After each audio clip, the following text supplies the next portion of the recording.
We're here at the Oak Lane house, which is a total renovation of the entire home. This was an addition that we put on, which is going to be the sunroom.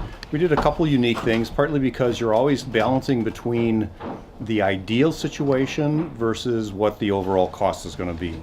In this case here, we spray foamed with a sugar beet based spray foam, and this is the tightest. It gives us a strong air seal. So in all the walls, we put a 1-inch layer of foam there, and then a 6-inch batt of insulation, and then we put the 4mm poly over across that to be able to seal up. So we get a super airtight and a low R20 range, 23, 24 range, which is super on the walls.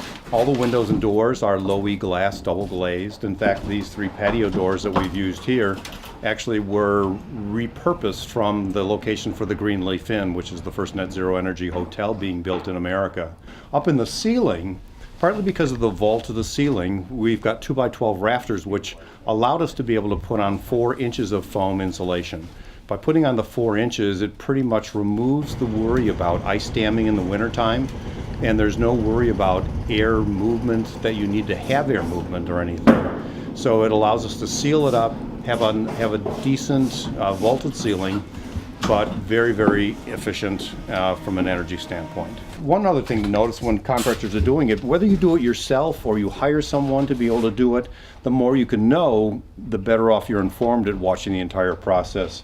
Even the location of the joints between the wood is caulked and sealed up in order to reduce and control the air.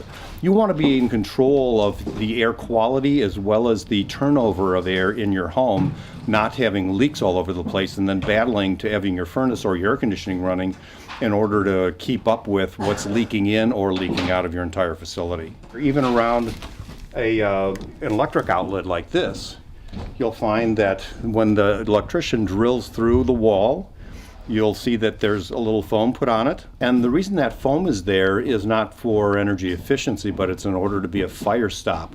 So that if a fire does start in one section of the wall cavity, it can't just travel through that hole into the next cavity and then into the next cavity and the next cavity. Instead, it can be contained as much as possible within that one spot.